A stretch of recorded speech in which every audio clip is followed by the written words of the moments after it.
If it's in Hampton Roads, it's on the Hampton Roads Show. Welcome to the Hampton Roads Show. Our live audience today is from the Peninsula Fine Arts Center. Coming up a little later, we'll find out about a brand new exhibit opening this weekend. And good morning, everyone. I want to say happy birthday. Actually, Carrie, this would be more for you. Well, it is the Navy's 236th birthday. Happy birthday to the Navy. Shipmates. I know. How do we celebrate the Navy's birthday? There'll be cake everywhere. Cake There'll everywhere. be, at least in the Chief's mess, there will be giant sheet Giant. cakes, and we're wrapping up Fleet Week in the area, so it's a big deal. That is great. You know, so much great history with the Navy, and they get to celebrate another great year. I know, That's and cool. you know, maybe I don't know, maybe my pride in the Navy and having been part of the Navy, just, you know, not for a long time, but a very significant time in my life in the Navy, brought us to our first hot topic. And I have to let you guys know, we were already talking about it before the show. Rec here has already told me to lighten up, but I just wanted to ask anybody else. I understand your point, but go ahead. All right, well, let me tell them what the point is, and then we can argue again. Just let them in. You know, we're lucky enough to have the battleship Wisconsin here. And it recently changed hands. It belonged to the Navy. Now it belongs to the city of Norfolk. Well, one of the first things that they're doing to draw, you know, more visitors to it is, as part of a Haunticus at Nauticus celebration, is they're going to have, you know, Halloween activities, including kind of turning Nauticus into a haunted ship kind of thing, where you can tour the haunted decks, like all for good fun and all that. But I don't know why, but my gut reaction was like, oh, you know, that just seemed kind of cheesy to me to do to a battleship with that history and that, you know, kind of status and stature. But it's happening, you know, in other places. The USS Texas, the USS North Carolina. There's a battleship, also the USS Hornet, that have all actually been the site of paranormal investigations, because there's a belief that those battleships may actually be haunted. And they also do like haunted ship events for Halloween. So you think it's disrespectful to turn it into a like sideshow? Yeah, like as soon as it becomes property of the city, it's, you know. But it could just be me, and I'm ready to admit that. But if there's anyone else out there who felt that way, I think it's a great place to have a haunted house on a ship like that. It's so many tight corners, and you can do some really neat things. Plus, you're getting a lot of different people that probably would never go and see it in the first place. So it might get, you know, expose the public to a different place they've never been. I know. That's why he told me to lighten up. I think there's good intentions behind it, and it's for Halloween. It's fun, like you said. People will be drawn to that never knew the history of it. Well, they'll learn it, and then after it's done, it'll probably just be on display, or I don't know what they're going to do with it afterwards, like turn it into a museum or something, or just have it there for folks to be able to go in and out. I mean, it's part of the museum. People have been able to go to the top decks. And they have been saying that they were going to open the lower decks as well, because for a while they kept the lower decks sealed off in case that baby needed to go into service again, you know, so it would be ready. But now that that is not a possibility anymore, it's just a matter of time before you can tour more and more of the ship. I certainly see your point of view. Thanks. You know, being prideful and respectful of the Navy and leaving it the way it is, traditional, but go and check it out. You may feel different if you go see it. All right. Would you go to it? Would you, or no? I've been. I've been aboard. I don't know that I would do the Halloween thing. Something might scare me, and then I'd be afraid of like banging my head on, you know. You certainly could hit your head around. Bang your shins, bang your head. Not good. All right, so there's one hot topic. We're going to get to another hot topic. Today we're going to review the movie Footloose. Another remake is coming out, and everyone's excited about this dance-a-thon. Well, we're going to ask you, what is your pet peeve when it comes to movies? Is it remakes like Footloose? Remakes are so popular. Dirty Dancing. Yeah, I mean, remaking that. Maybe it's the tall guy who sits in front of you. Maybe it's the popcorn prices. Maybe it's people telling you about the movie before you get to see it. Everybody's got a pet peeve. How about talking in the theater? Maybe texting or cell phones that go off. Babies in grown-up movies. Yeah, taking a baby to the movie. You know, one of my pet peeves is, you know, just people talking. Please, I'm trying to watch the movie. Please be quiet so I can watch the movie. People sitting there making noise or laughing too. Well, I don't know about laughing too much, but when you're in a serious movie. Yeah. In a serious movie, people talk. I have three.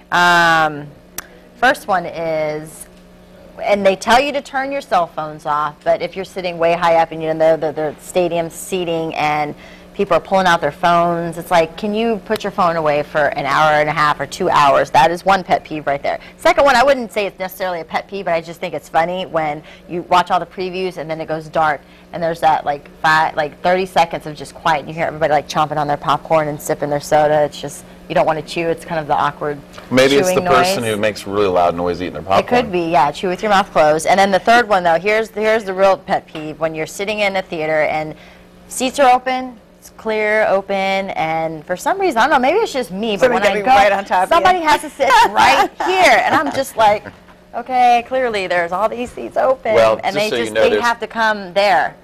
What? That's fine. I don't mind you sitting there. Let me but just say all this. those seats there. If it's a man, there's something more to it. It's not because they just say, look at her, I'm going to go sit next to her. I don't. Yeah, no, I don't. No. I'm not. And I don't you're get supposed that. to move over a couple That's never seats. happened. I've never gotten hit on at a movie theater. Really? Never happened. I just about want to that? know what That's a time the pet peeve. movie's going to start. Like, Yeah. really start the movie. So that when you're 20 minutes of circling for previews. parking, you know, you're not like, oh, is it still in previews or am I missing something important in the beginning, you know, when you're in that long line. Yeah. Oh, at prices too. It's like $39.95 to go see a movie. For a now. soda? Yeah. Popcorn drink. prices. Lots of pet peeves. I know everybody's gone to a movie and said, man, I didn't like that or something like this. So Yeah. let us know what you think. Do you go in with like microwave popcorn steam do coming that. out of your jacket? You have that big duffel bag as your purse, and it just happens to have soda and And you hear candy, somebody and go, then- Yeah, it's like, so you brought your own joining soda. a six-pack of beer in the back seat. All right, lots of you guys to talk about this morning, and we were asking about movies because of the Footloose preview that's coming up, but you have an interesting interview coming up with Miss Crott. Yes, interview for I'm Hampton Roads. You'll see a little bit later on in the show. Elizabeth Crott, she's Miss Virginia 2011, and in January, there she is. She's going to go compete for Miss America. She's 23 years old, a very sweet, intelligent young woman. I did the interview with her, but she's goes around. Her platform is to get involved. She's all about community service. She's about to do a fundraiser for Children's Miracle Network, and she's really involved with Alzheimer's awareness. And so it just brought up the question. She is a role model to young women, and she says when she goes out and she wears her crown and she wears her sash, that people kind of come off and say, oh, she's just beauty queen, pretty, looks like that. But she's like, I'm more than that, and what she is. And we just wanted to know, what are young girls using as role models these days? Who are they looking up to? And the reason why is because I found this article. It's a photographer in New York, and she did this thing called the Girl Project. And what she did was she sent out a letter to like 5,000 girls all over the United States, just asking young teens, what is it that you're facing nowadays? Because normally you would think with the media, it's boys trying to look a certain way, but interestingly enough, she found that a lot of girls revealed a deep-seated fear of loneliness and failure. A lot of girls were worried about disappointing others, not accomplishing their dreams, not having a good GPA, not getting into college, feared failure, or being a failure at life. I would have never thought that these young girls nowadays, 2011, are having those types of fears. I don't know why I think it has to do with like boys and trying to fit in and image. I mean, while I'm sure that's out there, it just goes to show you never know. Yeah, So, those things seem to be kind of those interesting. kind of long term, Yeah. you know, instead of just kind of in the moment fears about popularity and grades and getting along with their parents and things like that. It is very interesting. I think with young women, I think it's always been about self-esteem. Yeah. Whether it's high expectations or not, or meeting expectations, and it seems like that's part of it. I think Elizabeth will be able to shed a lot on that. Yeah. And I just want to say, that's going to be a very interesting story. However, I know you did a great job with it, but maybe I should get some of those stories with the beauty queen. Really? Just because I think, Just so- you know, yeah. to the man's perspective with the beauty queen, I mean, maybe I could do a pretty good job with it. He's the dude sitting next to you in the movies. At the isn't movie he? theater. Like, whether, like, he's that- don't be that guy. All right. yeah. Two so ways those you are- can join our conversation this morning. You can go to our Facebook page, The Hampton Roadshow, or you can follow us on Twitter at HR_show. Perfect time to I know somebody your who own has Instagram. Pet peeves? some pet peeves at Is the that movie look theater. at Try not to on. get too close, you know. Come on. It's not a movie Now. theater, but I just don't want to jinx You know, everything here. was Kirsten maybe at the movies with her girlfriends? Left You the were like, open seat "Hey, next to you, I'm a sat down, meteorologist." Like, hello. No, wasn't like that. Nope, didn't go like that? All Everything right. was normal with us. I used to work in the movie theater. Did Did you? I- So did Tracy Page, our Face Fox. Used to work in the movie theater. Yeah. Yep. One of my favorite jobs, one of my favorite jobs of all time. What'd you do? Everything. I used to run the projector. I used to sell popcorn. I used to sell tickets, and I used to clean the floors. Oh, Not one you job. never did a good enough job on that, I can tell. Oh, you never do. I mean, you There's try. trash You cans outside try. the movie theater for a reason. You know, Yeah. when you're walking out. A lot of people Yes. don't bring that, pick up Pet their trash. peeve. That's a good Pick pet up your peeve. trash. Just There you leave Pick up go. your trash. There you go. Yeah. But so yeah, but it was good times back then. So you know, we had a movie review coming up, right? Footloose. That'll be interesting coming up. Oh, Monday. Okay. Well, let's take a look at the weather review and see what's going on with weather. And for today, we got some warm temperatures. I mean, we're going for a high of 80 degrees. Usually, we're sitting in the 70s, and you know, occasionally we'll hit 80. But I mean, just it's been very warm recently. We got some mid 70s for tomorrow. We could see a few shower and storms today, by the way. Tomorrow, some early showers and storms, and then after that, we're in the clear from Friday night through Sunday through Monday, really. And highs will be in the 70s. Got some really great weather for the weekend, and it's going to warm up again as we head into next Tuesday. Maybe even more than that. Maybe even up to 80 degrees again. We'll see. All right. So here's the pop quiz for the day. 4 clues there. The first one is this: it holds water back. Second one, keeps your head up. Third, located near the ocean. And fourth, trained about 20,000 per year. 20,000 people per year they train them. So that was an interesting statistic that I dug up there. So put those together and see if you can come up with the answer. If you do, get on HamptonRoadshow.com and submit your answer.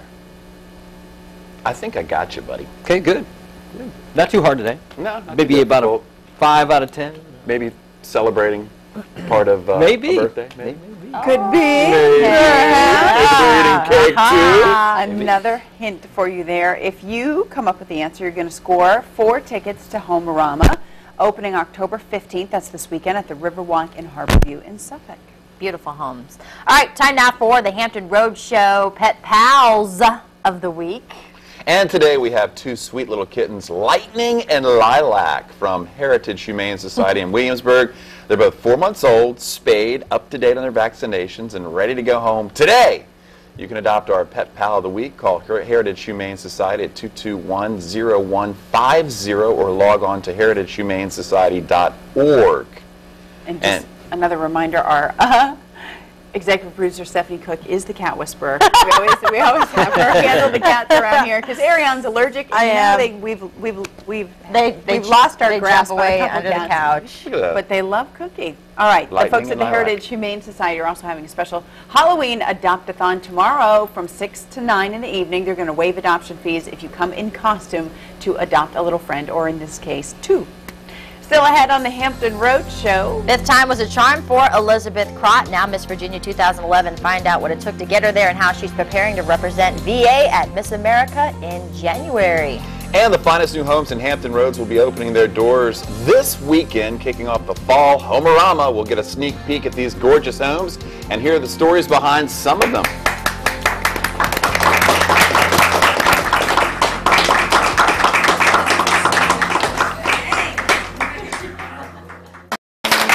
Welcome back to the Hampton Road Show. The finest new homes in Hampton Roads are opening their doors, and you're invited. We're talking about Fall Homerama at the Riverfront in Suffolk, and here now to tell us more about this year's homes is Tidewater Builders Association President Bill Halpern. How excited are you right now that Homerama is ready to open the doors? Well, I'm very excited. I've had the opportunity of being involved with 4 Homeramas, and this is my last one, so a little bit of I'll be a little sorry to have this one be finished, but excited for the next person coming in. And so how proud are you of this one? This one's going to be phenomenal.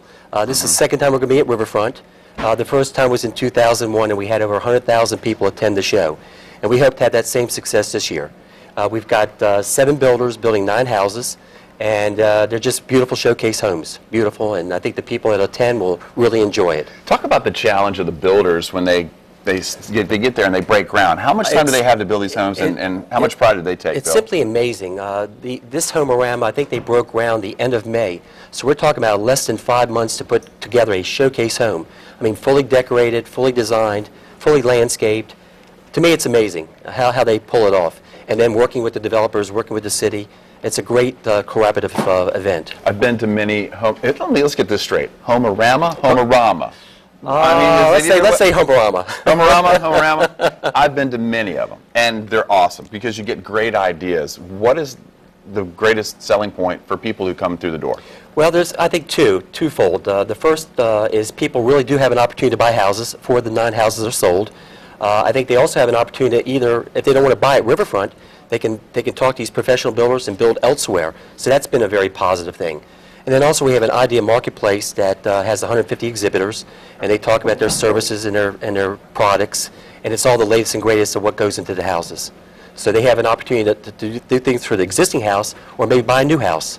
Okay, so you don't have to be looking for it to buy. You don't have to always make that home that would be a better. great concept. If 100,000 people came through and bought more houses, I think the building industry would be very happy. But it is a great time to buy, though. Interest rates are down. It's a very good time. Interest rates are sub 4%, and houses are affordable today. I mean, you may say that the houses are going from 2,000 to 4,000 square feet, which is relatively small today, when 2-3 years ago the houses were 5,000 to 6,000 square feet. So they've really brought them down to affordability and trying to go after that market. You've got some great concept days going on throughout Homerama. Talk about some of the days that you've put together with some of the houses. Well, we've got a Military Appreciation Day, we got Realtors Day, we got the Suffolk schools are going to, I think the kids are going to come and view the houses. So those type, Mother's Day Out, those type of things are themed throughout. I just did want to mention we have a charity house which is going to benefit our TBA Scholarship Foundation, and it's the Justin Coffin House. And Justin Coffin received one of the scholarships in 2004, so he's kind of giving back. And it was great that all these contractors and designers and people that sell products either donated or gave, discounted towards his house, so there was going to be benefit to the Scholarship Foundation. A little bit about Justin. He's blind. Plays piano. Jazz musician, phenomenal. Yeah. I had the honor of giving him his scholarship in 2004. Oh, wow. And it was just an extremely emotional time to see a blind kid come up on stage, because I didn't know that at the time. And for me to give him that award, it was very emotional, and he's a special kid. All right, real quickly, tell us about a couple of the houses. I know you got a couple of houses that are really special. We're really proud of the WAVY house, but you've got a couple other that are really We've got the Pilot House. It's going to talk about for the Virginia Pilot. We've got the Suffolk House, which is going to be for the host city. We've got the House of Hope, which is for the Breast Cancer Awareness Month. And then we got the Organizational House, which has like 26 storage opportunities and ideas. And that's with the Closet Factory. So there's a lot of neat things going on. One of the neat things I think about it is when you can go and you can vote on your favorite house, vote on your favorite feature, and I know the builders take it really serious. It's very competitive, isn't it? It's very serious, and you have impartial, I mean, people that really have nothing to do, but I mean, they judge these things very fairly. So it's amazing how the awards come out every year, and I'm excited to see what happens this year. We're really excited about Homerama. It's a really neat event. Homerama 2011 opens this Saturday, October 15th, and runs through October 30th at the Riverfront at Harborview in Suffolk. You can learn more. Go to www.homerama.tv. Bill Halpern, have a great couple weeks. I know this is awesome. I'm looking forward to going out there. I'm looking forward to it. Great to see you out there. Thanks, Bill. All right, thank you. All right, in the Buzz Center with Kate Fury, talking about all the hot topics this morning. We had some good ones. We're already getting some good comments on these. I want to say happy birthday to the Navy. 236. Happy birthday, Navy. Looking good. We salute you. All right, and also the Battleship Wisconsin. Yes. You're kind of well, feel a certain way about it. I'm ready to admit it's just me, because a lot of people in the buzz are saying that. It sounds like a great and fun idea to make it part of Nauticus's Haunticus celebration, to make it kind of a haunted ghost ship and bring the tourists in their costumes and all Halloweeny and stuff like that. So just, if you're below deck and you just start running, don't forget to pick up your feet and watch your head as you go through the hatches and stuff like that. Lisa Warden says, I think it sounds like fun. Becky Thompson says, I like the idea as long as it is nicely done and not disrespectful. All right, so Becky feels me a little bit. Yeah, she feels you on that one. Kimberly Rambin March says, awesome, with 4 exclamation points. She says, this will help bring more awareness to the public about the mighty Wisconsin and her very proud past. That's true. So that's true. She's going to get good exposure. And Halloween, it's around, maybe if it was coming up around a holiday, like Christmas time, they would have, I don't know where I'm going with that one. They wouldn't have put made Santa Claus out there. Decorations or something like that.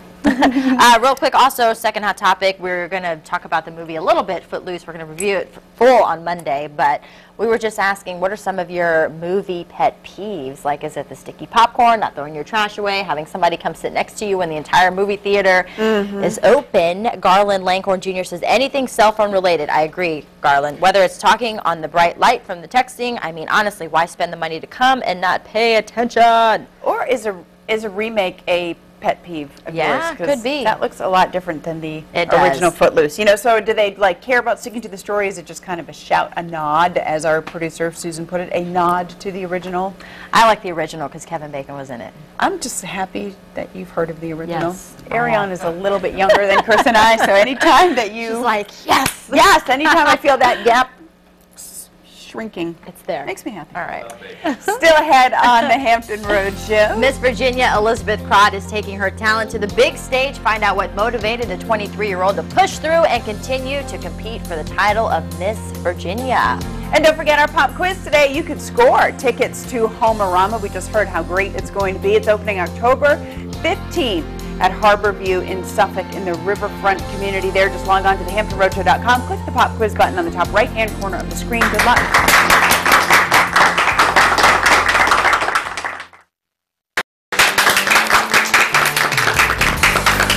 All right, welcome back to the Hampton Road Show. Art lovers, listen up. There's a new exhibit opening up at the Peninsula Fine Arts Center this weekend. We have Mike McGran and some of your colleagues, staff here to tell us a little bit more about it. There's 3 exhibits, correct? Right. Ion Design is actually 3 exhibitions of art and contemporary craft.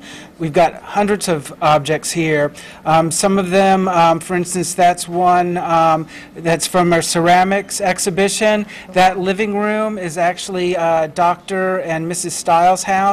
They've loaned a lot of the objects from their house to the exhibition. So we've got lots of real whimsical, colorful stuff. We've got fused glass art. We've got furniture that looks like, you know, smiling faces. We've got coffee tables that have teeth in them.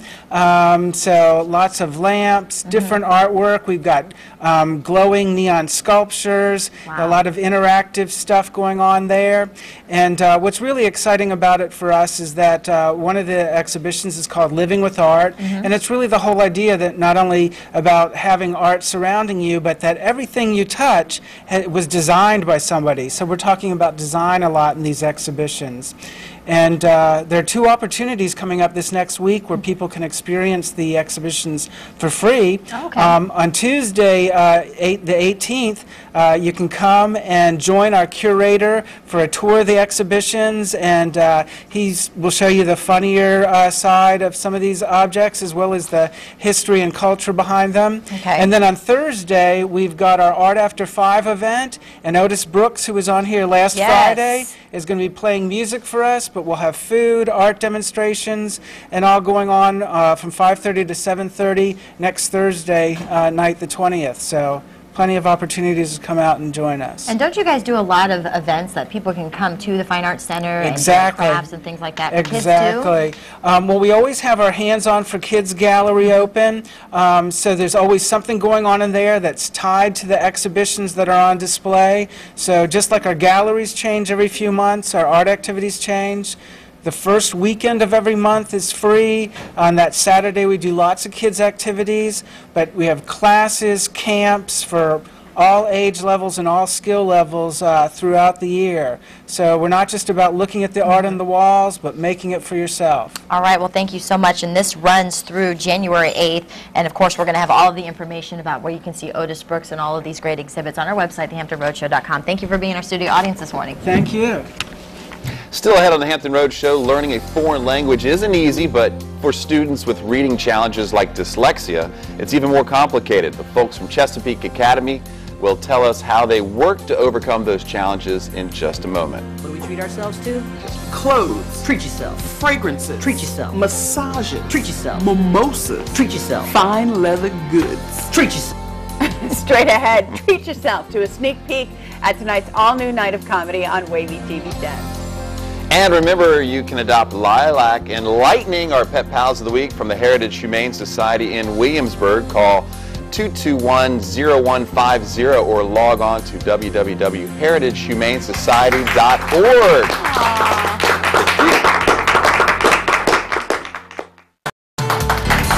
We're back on the Hampton Road Roach on this Thursday morning. Most of us were required to do it as students, study a foreign language. It can be an enriching experience for folks who are looking to maybe broaden their skills as a professional or connect with other cultures. But if someone struggles with a learning challenge like dyslexia, their own language is tough. Learning a second language, of course, can be even tougher. But there is a strategy for that at Chesapeake Bay Academy. Jared Setner joins us once again to talk about the things that CBA can do and maybe some tips for parents who have a child who seems to be struggling with reading or that they suspect may have dyslexia. Thanks for coming back to the Hampton Road Show. Thank you so much. Many folks might say a child with dyslexia probably can't learn a foreign language. Is that true?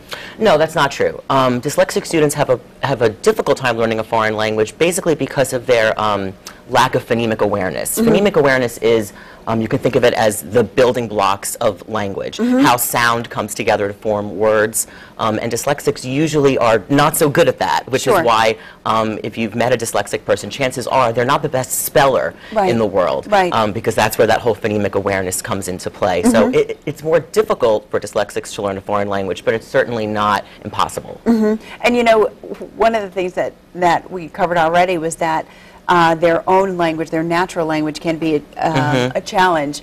But when I was learning Spanish, you kind of learn how complicated and difficult English is. Right. You know, in terms of some of the words that we have and the grammatic rules that we have.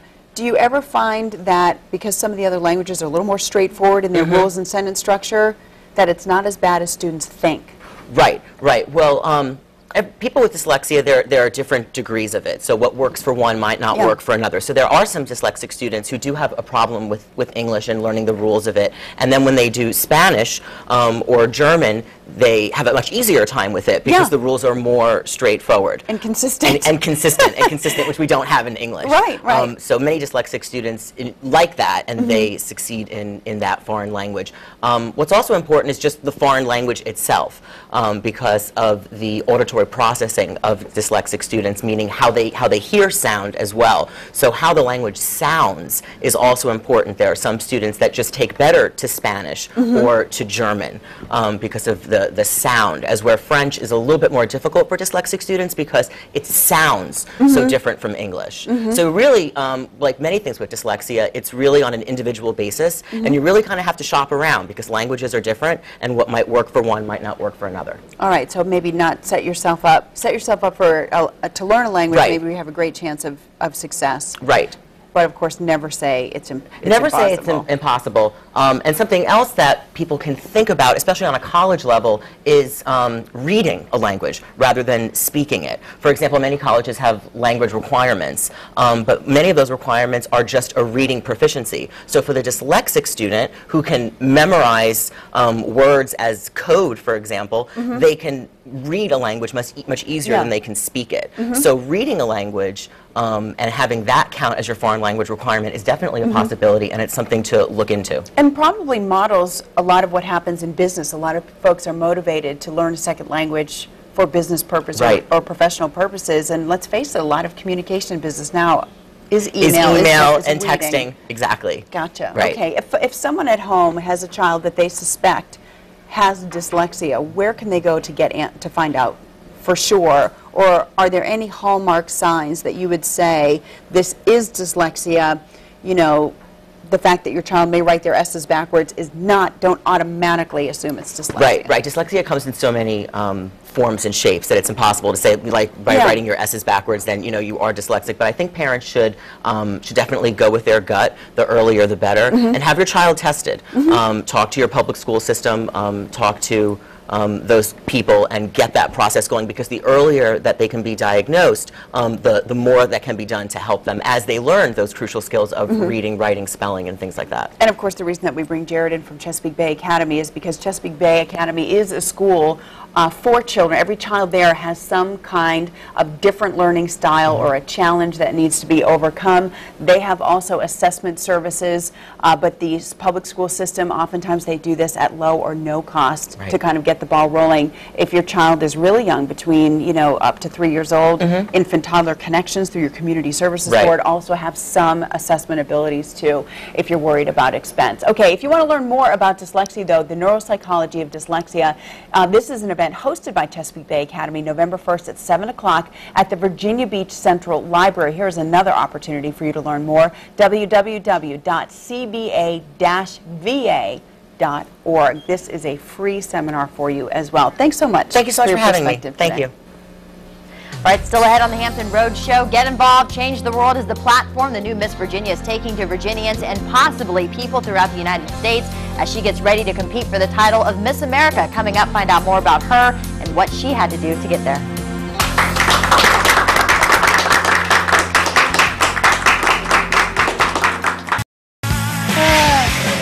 All right, welcome back, everyone.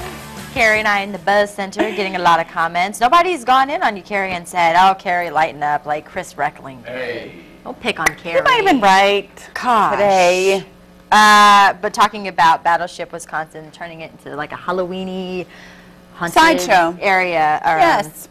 Just for the one little holiday. Let's see what people are saying. Louisa Coleman says it's kind of cool that they're utilizing the ship this way. It's such an amazing ship. Maybe it will pique interest in the Battleship for those who wouldn't normally be drawn to it or interested in it. Wendy says, great idea. It will certainly draw a crowd. Yeah. I think so. No, I think so. And I think, you know, if the you know, World War II veterans and the Gulf War veterans and the actual crew members, former crew members of Battleship Wisconsin, you know, have no feelings about it, then, you know, cool. Then why not? And so we're also talking about movie pet peeves. Jeremy said he used to work at a movie theater, as did our Face-the-Box Tracy Page, and Tracy just had to chime in. He says, I cannot stand people who don't know proper armrest protocol. Didn't know that there was one. He says, can a brother get some space to rest his arms? He says, also, movies are no place for babies after 8 p.m., especially crybabies. Oh, I just worry about their little ears. Oh, yeah, loud, because it does get loud. Stephanie Curdy says people who talk through the whole movie is one of her big pet peeves. I'm with her. Yeah, don't talk through the movie. Most definitely. Kind of no point in going. And then Melissa Meyer says, can't wait to see the remake of Footloose, even though I know it won't be as good as the first one. She doesn't like it when people are on their phone the whole time. They should have just stayed home. So it seems to be the phone and talking through the movie are big pet peeves. Mine also is someone just kind of sits next to you. Maybe I guess I could see the arm protocol coming into play. Now, what if, like, that person who came and sat next to you was like, check, check, check, everything on Ariane's list. Then I might just not have a problem with that. So I'm like, would you like some popcorn? Double standard. I don't know. All right, well, she's got Let me pull my phone out and take a picture of you. Yeah, that's creepy then. They might. All right, we're getting a whole new topic. But she's got beauty and brains, and in less than 3 months, she's going to represent the state of Virginia in hopes of bringing home the title of Miss America 2012. In this morning's I Am Hampton Roads, we introduce you to Elizabeth Crott. My name is Elizabeth Crott, and I'm Miss Virginia 2011. I remember going to the Chesapeake Christmas Parade when I was 7 or 8 years old, and I saw Miss Chesapeake go by, and she was so beautiful, and I thought that could never be me. I'm not beautiful enough, I'm not smart enough, but then I decided to compete in my high school pageant, Miss Hickory High School, and I got 4th runner-up, and then the next year I got 1st runner-up. I met a man there named Robert Shirley who said, you can compete in prelims for Miss America and get scholarship money. So I actually started competing in the Miss Virginia organization when I was a freshman in college. I won Miss Norfolk, and then I kept competing throughout college, and finally 5 years later I'm Miss Virginia. It made me get out of my comfort zone. I'm more confident now. I've been speaking in front of a lot of people. I've sung and performed in front of people. It also made me more open-minded. When I walk into places and I'm wearing a crown and sash, a lot of people judge me and they think, well, who is this girl? She's just a beauty queen. And so it made me not want to judge other people based on what they look like. I started competing for scholarship money, and when I won, I earned $17,000 in scholarship that paid off all of my student loans. So that's pretty much the #1 reason that I compete. But also, it's helped me to develop a personal platform. I started out doing Alzheimer's awareness, and I've raised money for the Alzheimer's Association, but that kind of developed into what my platform is now, which is Get Involved, Change Your World. I wanted to broaden it up. I feel like there's so many worthy organizations out there that I can represent and speak for. I really felt like from the beginning that I could one day be Miss Virginia. And, you know, I use the analogy of a puzzle. It was like every year I would put a piece of the puzzle down, and it took until the last year to really see the the big picture. And timing is everything. I mean, when I stood on that stage last June, I just felt calm and I felt at peace and I felt like everything happens for a reason, and that's the same attitude I'm going to go into Miss America thinking. Well, of course I'm taking voice lessons with my wonderful local voice teacher, Billy Brown Yeomans, who basically taught me how to sing. The old saying is, how do you get to Carnegie Hall? You practice, practice, practice. And so in my business, the music business, we practice constantly. We are always practicing. When everybody else is out partying, we're practicing.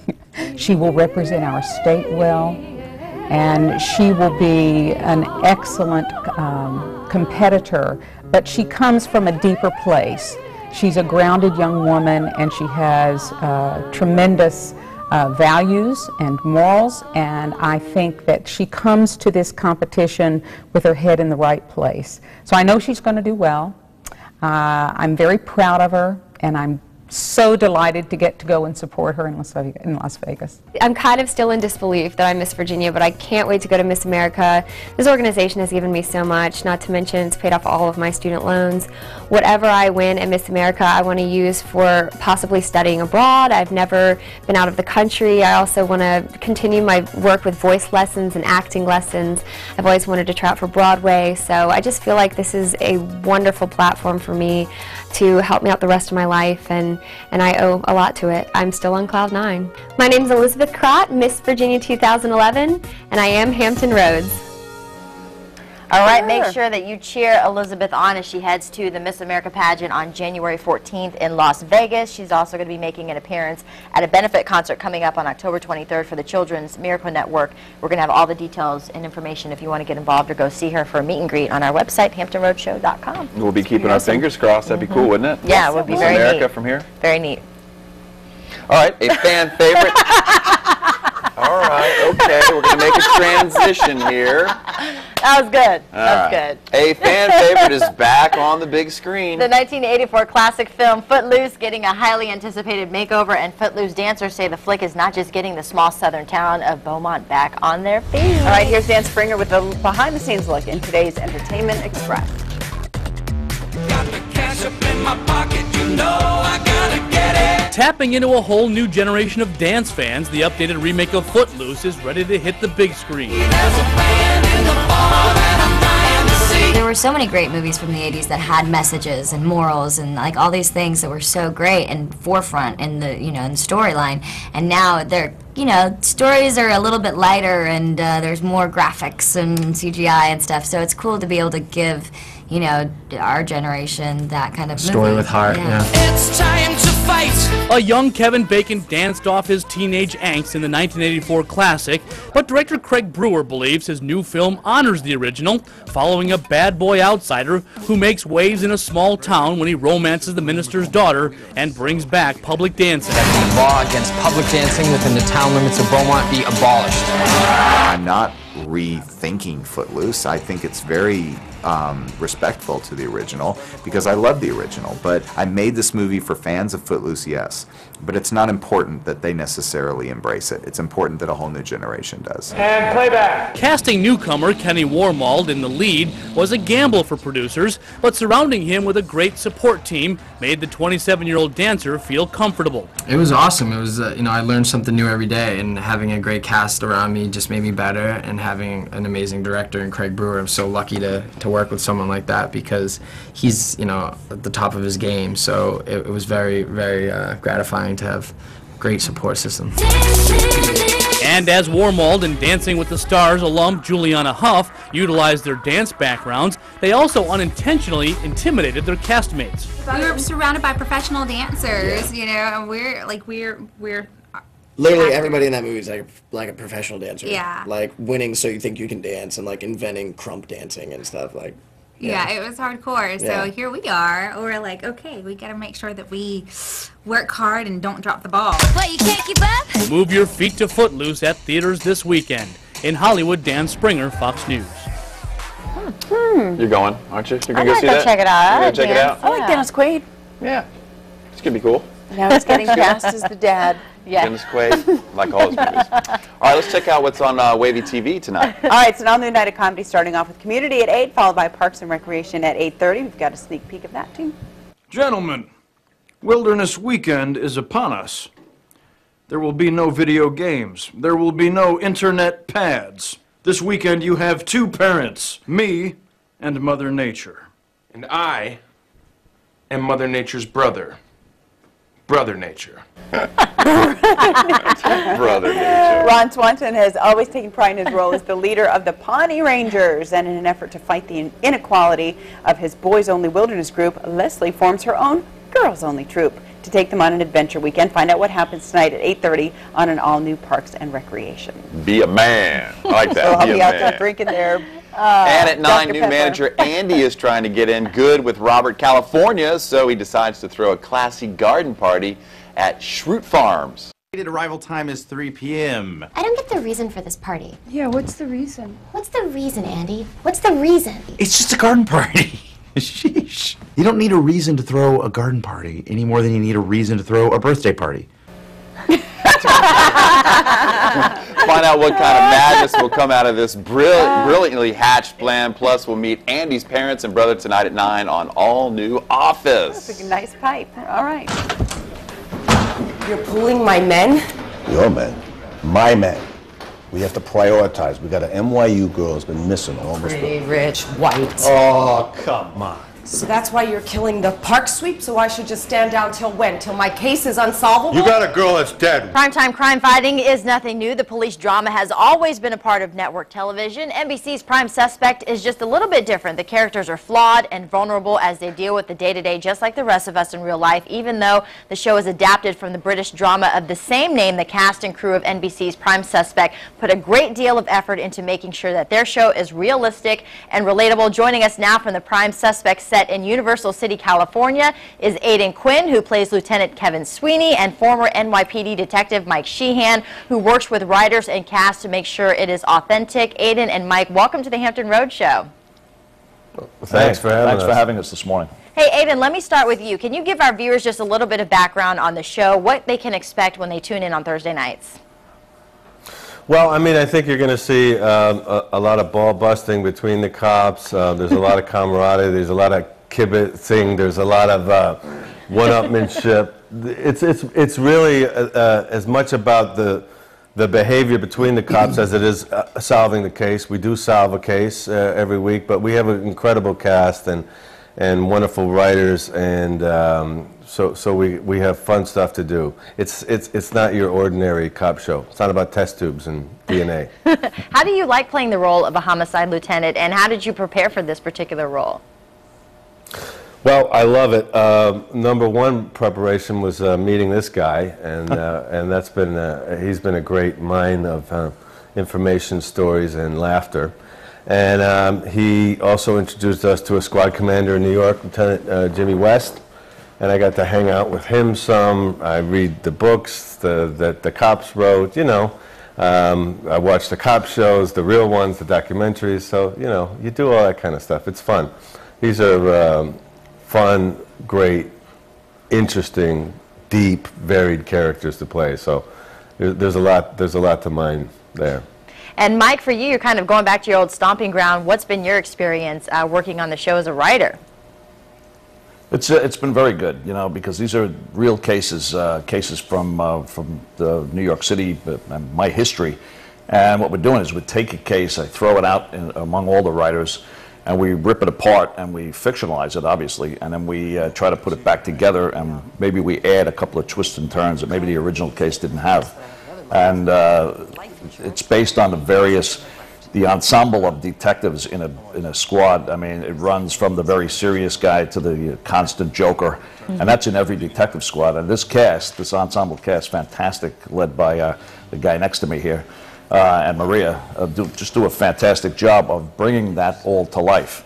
And, you know, I've been getting the toughest critics for a cop show are cops themselves. And so far, so good, because I'm getting a lot of calls from cops across the country who say, thumbs up, you finally got this right. You know, somebody got it right. And I salute NBC for giving us the green light and the long leash to do it. So what would you say, why is it important to portray such an accurate view of things that go on out there, and what sets Prime Suspect apart from those other crime shows that are on TV right now? Prime Suspect is different because it's very, very real. You're going to see things here. You're going to see an interaction among the cops. You're going to get there's a constant sense of kidding around, but in the real sense is, if you know, homicide guys especially, you can't go on every single day of the week going into horrible scenes like this, seeing things that no one could imagine. I mean, horrible, horrible stuff without having the support of your fellow detectives and bosses. And that's what you're going to see here. You're going to see kind of an in-depth thing. And they're not all cookie-cutter perfect guys. You know, you're going to have somebody who drinks a little too much. You're going to have a guy who has a gambling problem. You're going to have a guy who chases skirts.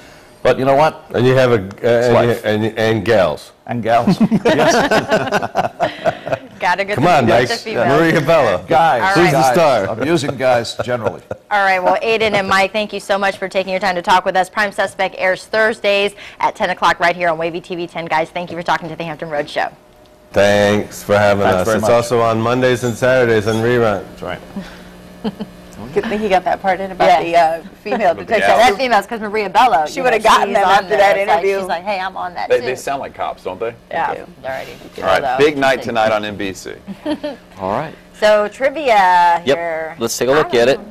4 clues. Here they are. It holds back water, holds water back, keeps your head up, located near the ocean, and trained about 20,000 per year. So one of us, 2 of us have it. Do all 3 of you have it? Do you agree with? Go ahead. What do you have? What do you come up with? I don't know. We always look at Arion. It's always up to Arion. Yes. Oh well. What holds water back? Water back? What holds water back? Your thumb.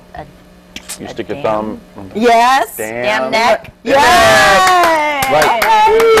Yep. Dam neck naval base is All the right. answer. Good job, Jeremy. So we'll Good job, get you our guys. winner from Facebook and give them 4 tickets to go see Homerama. All right, and remember, you can adopt Lilac and Lightning, our pet pals of the week, from Heritage Humane Society in Williamsburg. Call 221-0150 or log on heritagehumanesociety.org. We'll be right back.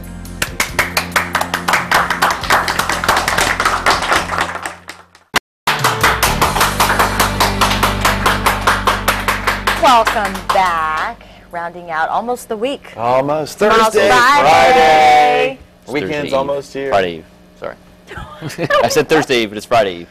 It's Thursday Eve. Big weekend in Suffolk for the Homerama kicks off this weekend, so go out and check that out. Thanks to Bill Halpern for coming out and shedding some light. Yeah, that's fun, you know? Yeah. Because, I mean, if you're the type who, like, drives by your neighbor's house, tries to look in, like, you just go in these houses and snoop around their kitchens and bathrooms. I want to thank our audience today, the Peninsula Fine Arts Center. Make sure you go this weekend, run through January 8th. They have lots and lots of exhibits and also stuff for the kids, too. I want to thank Miss Virginia Elizabeth Crott for letting us talk to her, and best of luck to her at Miss America in January. And don't forget about that free seminar being put on by Chesapeake Bay Academy, all about dyslexia at the Virginia Beach Library. We'll put the information at thehamptonroadshow.com. Thanks for joining us. See you tomorrow.